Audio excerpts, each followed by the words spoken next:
Halo teman-teman semua, alhamdulillahirrabbilalamin. Di kesempatan kali ini aku bisa ketemu bareng kalian lagi dan kita bisa sharing-sharing lagi. Nah, di sini aku pengen cerita tentang pengalaman aku yaitu terkait tes HSG yang pernah aku jalanin. Jadi HSG itu sebuah tes yang harus aku jalanin pada tahapan promil aku ya. Karena di sini aku itu sudah menanti momongan selama 2 tahun dan aku belum dikaruniai momongan ya. Jadi di sini aku pergi ke dokter ya. Dokter itu udah memberikan aku obat-obatan sebelumnya dan hasilnya itu masih tetap negatif. Jadi di sini dokter itu nyaranin aku buat yang namanya tes HSG. Nah, pertama kali dokter minta aku tes HSG itu rasanya deg-degan ya. Jadi yang buat aku deg-degan itu bukan karena aku takut karena rasa sakit tes HSG itu ya. Tapi di sini aku lebih takut ke gimana sih hasil HSG aku gitu ya. Jadi buat kalian yang belum tahu HSG itu apa ya, lebih singkatnya gini. HSG itu sebuah tes kesuburan ya, tes untuk melihat kondisi saluran tuba kita, apakah tuba kita itu paten atau non paten ya, apakah tuba kita itu tidak ada sumbatan atau sebaliknya ya, tuba kita apakah ada sumbatan ya. Karena kondisi tuba yang normal di sini adalah tuba yang tidak ada sumbatan ya. Jadi kalau misalkan di tuba kita itu ada sumbatan, itu menghalangi yang namanya sel sperma untuk bertemu dengan sel telur gitu. Oke, jadi di sini kalau misalkan kita USG itu kita itu hanya bisa melihat yang namanya rahim kita ya, indung telur kita. Tapi untuk melihat saluran tuba kita tersumbat atau tidak, itu kita harus melakukan yang namanya tes HSG. Jadi aku melakukan tes HSG ini di sebuah laboratorium ya di kota aku, di kota Metro ya. Sebelumnya ada beberapa prosedur yang harus kita tahu terkait tes HSG ini, yaitu terkait dengan waktunya. Jadi di sini kita itu nggak sembarangan ya waktunya untuk melakukan tes HSG. Pasti kita itu bakal ditanya gitu kapan terakhir menstruasi gitu. Nah, jadi di situ aku melakukan tes HSG itu yaitu hari ke-10 setelah aku menstruasi. Karena di sini tes HSG itu nggak boleh dilakukan pada saat kita itu sedang mengalami yang namanya masa subur ya. Biasanya kalau misalkan hari ke-13, 14 ke atas itu biasanya kita udah memasuki masa subur. Nah, itu kita nggak boleh melakukan yang namanya tes HSG. Biasanya tes HSG itu baiknya dilakukan setelah kita itu 5 atau 10 hari setelah selesai menstruasi. Nah, itu kita masih dalam kondisi yang tidak subur, itu boleh dilakukan tes HSG. Nah, waktu itu aku agak lupa ya, kisaran biaya HSG aku itu sekitar 1 juta lebih ya, adalah kalau 1.200.000 itu ya, sekitar segitu. Nah, jadi aku melakukan tes HSG itu atas saran dari dokter ya, jadi rujukan dari dokter yang minta aku untuk tes HSG. Nah, jadi sebelum tes HSG itu aku juga diminta untuk membawa sarung ya, membawa sarung terus juga membawa pembalut yang nantinya akan kita gunakan setelah kita itu tes HSG. Nah, aku beneran deg-degan banget ya pas aku itu mau dites. Ya ampun, itu gimana ya rasanya tes HSG, sakit nggak ya gitu. Tapi yang buat aku lebih deg-degan itu yaitu aku bakal tahu gitu kondisi tubuh aku itu normal atau enggak. Karena sebelumnya dokter kandungan aku ya, tempat aku promil itu dari hasil USG itu aku ada yang namanya hidrosalping ya. Hidrosalping itu sebuah cairan di tuba aku ya, dan dokter itu nggak bisa mastiin dan dokter itu belum bisa mastiin tuba aku itu paten atau non paten. Makanya aku harus menjalani yang namanya tes HSG karena di situ ada indikasi dari dokter tempat aku promil ya, tuba aku itu ada sumbatan gitu. Tapi wallahu alam ya. Jadi aku bakal tahu dari hasil HSG itu nanti.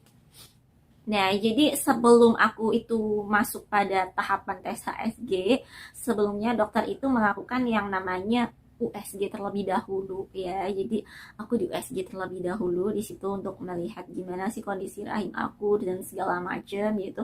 Setelah aku selesai USG, aku itu dikasih tahu video ya. Di situ di ruang itu ada komputer, di situ aku dikasih tahu video ya terkait tindakan HSG yang akan dokter lakukan ya. Jadi aku lihat videonya ya, gimana sih cairan kontras itu dimasukin ke rahim ya, itu dilihatin videonya, gambar rahimnya setelah dimasukkan cairan kontras itu aku ditunjukin ya supaya nggak kaget gitu. Nah, terus juga aku menandatanganin sebuah surat ya. Surat itu dikasih sama dokternya kalau aku menyetujui terkait tindakan HSG yang nantinya akan dokter lakukan dan bagaimanapun dampaknya ya, itu aku harus menandatangani dan menyetujui surat itu ya. Terus aku pikir kayak operasi aja gitu ya, harus ada surat-surat begitu gitu. Apakah HSG semari itu gitu kan. Tapi di sini kalian nggak perlu khawatir ya. Karena di sini HSG itu nggak ngeri-ngeri banget kok ya. Nah, setelah aku nandatanganin surat itu, aku diajak oleh dokternya di suatu ruangan tertutup ya, dan di situ ada petugas kesehatan lainnya. Aku diminta berbaring kayak di sebuah meja gitulah ya, meja khusus untuk HSG, dan di atas aku itu ada sebuah kamera seperti rongsen ya. Nah, ini gambarnya. Nah, jadi di sini kaki aku itu diminta untuk menggagah ya, kayak orang mau ngelahirin gitulah ya. Nah, di situ dokter itu masukin alat yang namanya spekulum ya. Nah, jadi di situ aku diminta untuk relax supaya spekulumnya itu gampang masuk ya ke vaginanya ya. Jadi di situ aku diminta untuk tarik nafas supaya relax, untuk dokternya itu memasukkan yang namanya spekulum itu ya. Nah, ketika spekulumnya itu sudah terpasang itu rasanya memang gak nyaman banget ya, gak nyaman gitu, tapi gak sakit kok ya. Kalian tenang aja ya, kalian relax aja, karena dengan kalian relax itu dokternya itu akan mudah untuk melakukan yang namanya tes HSG ini ya. Nah, terus untuk lamanya tes HSG ini ya, sebelumnya juga aku udah dikasih tahu ya, sekitar 30 menit. Itu menurut aku lama banget ya, diapain aja gitu kan di dalam sampai 30 menit. Tapi ternyata nggak kerasa kok ya, kalau misalnya kita relax itu nggak kerasa lama gitu. Nah, jadi lanjut ya, setelah dokter itu memasang spekulumnya ya, vagina kita itu akan lebih terbuka. Nah, terus dokternya itu memasukkan yang namanya alat kateter ya, kayak ginilah ya bentuknya. Nah, setelah itu dokternya itu akan memasukkan yang namanya cairan kontras ya. Cairan kontras itu akan masuk ya, memenuhi rahim kita ya, terus juga akan mengalir ke saluran tuba kita ya. Nah, si cairan kontras inilah nanti yang akan terlihat di kamera rongsen yang nanti kita bakal dipoto untuk melihat kondisi rahim dan juga tuba kita, apakah normal, apakah paten atau non paten gitu ya. Nah, jadi setelah cairan kontrasnya itu dimasukkan ke dalam rahim aku gitu ya, rasanya itu bener-bener mules gitu ya, mules kayak orang menstruasi hari pertama gitu lah ya, mules kayak pingin BAB ya. Sakit juga sih menurut aku, tapi sakitnya itu masih bisa tertahan gitu ya. Dokternya itu nanya, gimana, sakit nggak? Ya sakit dok gitu. Terus aku juga sambil si cairan kontrasnya itu mengalir gitu ya, setelah dimasukkan aku itu dipotret gitu ya, dipotret dalam keadaan telantang gitu, dipotret pakai kamera rongsennya itu ya. Terus aku juga disuruh miring ke kanan ya, terus juga dipotret ya dari atas itu pakai semacam kamera rongsen gitulah ya. Terus aku juga diminta untuk miring ke kiri gitu ya. Nah, terus juga aku hampir lupa ya, sorry tadi. Sebelum aku disuruh berbaring di meja khusus HSG itu ya, aku itu harus ganti baju ya. Jadi aku harus pakai baju yang khusus untuk tes HSG ya. Bajunya itu semacam baju yang kita gunakan saat kita itu mau rongsen gitu loh ya. Oke, nah jadi setelah tesnya itu selesai ya, setelah dokternya itu mendapatkan foto gambaran tentang rahim dan juga saluran tuba, nah itu tuh udah selesai ya. Terus kita itu diminta untuk ke kamar mandi ya, dan juga memakai pembalut ya. Nah, karena di situ nanti si cairan kontrasnya itu akan keluar gitu. Jadi cairan kontrasnya itu semacam kayak cairan, warnanya itu apa ya? Aku agak lupa. Warnanya itu agak-agak pink gitu ya, agak pink gitu, cuman nggak semerah darah gitu lah ya. Pink-pink kayak gitulah. Nah, setelah tes itu selesai dilakukan, aku harus nunggu sekitar setengah jam untuk mendapatkan hasilnya ya. Nah, kalau menurut aku ya, kalian itu nggak perlu takut untuk melakukan yang namanya tes HSG. Karena aku pribadi gitu, aku nggak ngerasain sakit banget yang gimana-gimana ya. Aku cuma ngerasa mules, gak nyaman, pengen BAB gitu ya. Rasanya pokoknya masih bisa ketahan gitu. Nah, jadi setelah tes HSG ini aku udah kembali sehat ya. Aku nggak ngerasain sakit atau pusing yang gimana-gimana. Menurut aku sakitnya ya hanya waktu dimasukin si cairan kontras itu. Selebihnya udah normal, sehat-sehat aja gitu. Oke, setelah setengah jam akhirnya hasil HSG itu keluar, dan di situ aku lihat hasil ronsennya. Aku nggak paham ya, itu gambarnya itu nggak jelas buat aku gitu. Aku juga nggak bisa bacanya, karena setelah tes HSG itu aku nggak langsung dikasih tahu hasilnya, itu nggak dikasih tahu penjelasannya sama dokternya itu gitu ya. Aku cuman dikasih seamplop ya, sebuah amplop yang besar itu ya, dan di situ ada berisi beberapa gambaran dari hasil HSG itu ya. Nah, terus juga ada selembar kertas dan di situ ada keterangan-keterangannya, tapi itu dengan menggunakan bahasa medis yang juga aku nggak paham ya. Nah, jadi hasilnya itu harus aku bawa ke dokter kandungan aku ya, tempat dimana aku itu promil ya, dan di situ dokternya yang akan baca dan juga jelasin hasil HSG itu. Tapi sebelum ke dokter itu aku penasaran gitu ya, jadi aku iseng-iseng searching ya di Google. Aku baca kertasnya itu, terus aku searching ini tuh hasilnya apa sih gitu. Nah, jadi sepintas yang aku tahu ya, bahwa di situ di kertas itu menjelaskan ya, kalau misalkan tuba kanan aku itu paten ya, tapi di tuba kiri aku itu terdapat yang namanya sumbatan gitu ya. Nah, itu hasil dari aku nyari-nyari sendiri, searching di Google ya, tapi lebih pastinya aku akan pergi lagi ke dokter untuk mendengarkan penjelasan langsung dari dokter aku. Nah, terus setelah aku melakukan tes HSG ini dan mendapatkan hasilnya, besoknya aku ke dokter kandungan tempat aku promil. Nah, jadi di situ dokternya itu ngeliat hasil HSG-nya.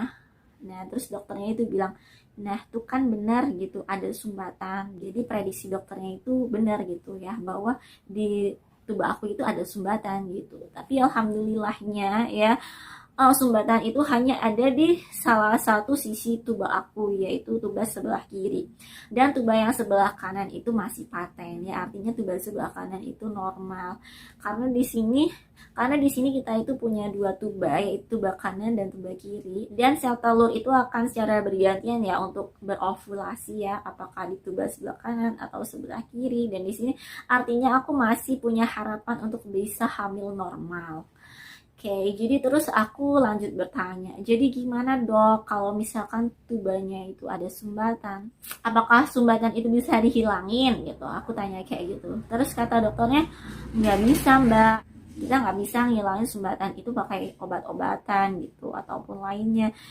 Di sini bisa dihilangin dengan yang namanya operasi. Terus kata dokternya, ya karena ini sumbatannya hanya ada di salah satu tuba, kayaknya belum perlu kita melakukan yang namanya operasi itu gitu ya. Jadi di sini aku masih punya kesempatan untuk bisa hamil normal gitu. Karena kalau misalkan gitu ya, kedua tubanya itu non paten gitu, itu peluangnya terhadap kehamilan normal itu sangat kecil ya. Tapi yang namanya kuasa Allah ya, apapun bisa terjadi gitu ya. Tapi kalau di dunia medis ya itu harus menggunakan cara lain gitu ya, seperti bayi tabung. Nah, jadi itulah kesimpulan hasil HSG aku ya. Aku masih tetap bersyukur karena di sini itu tuba sebelah kanan aku itu masih paten ya, artinya masih normal. Dan di sini mungkin ada beberapa pendapat ya, kalau misalkan tes HSG itu bisa menambah peluang hamil gitu ya. Nah, jadi menurut pengalaman aku ya, tes HSG ini bisa aja ya untuk menambah peluang hamil. Karena tes HSG di sini rahim dan juga saluran telur kita atau tuba falopi kita itu akan disemprot cairan kontras ya. Nah, kalau misalkan di situ ada sumbatan-sumbatan yang ringan ya, atau lendir semacam lendir-lendir segala macam gitu, nah dia itu akan terkena yang namanya cairan kontras itu ya, sehingga sumbatan-sumbatan yang ringan itu tadi bisa hilang bersama dengan cairan kontras itu ya. Nah, jadi kesimpulannya menurut aku ya, itu bisa aja menambah peluang hamil ya, karena di situ bisa menghilangkan yang namanya sumbatan-sumbatan yang ringan gitu. Nah, buat kalian para pejuang garis 2, jangan takut ya buat kalian itu melakukan yang namanya tes HSG, karena ini nggak sesakit seperti yang dibayangkan ya. Kalian relax aja, dengan begitu akan mengurangi rasa sakitnya. Terus juga jangan lupa kalian itu berdoa ya, berdoa sebelum melakukan tes HSG itu ya, supaya di sini Allah itu akan ngasih hasil yang terbaik untuk kalian ya. Dan untuk pejuang garis 2 juga, insya Allah kalau misalkan penantian kalian itu dibarengin ya dengan segala harapan pada Allah gitu, doa-doa dan juga segala macam ikhtiar ya, insya Allah kalian juga pasti akan memperoleh yang namanya buah hati yang kalian dambakan ya.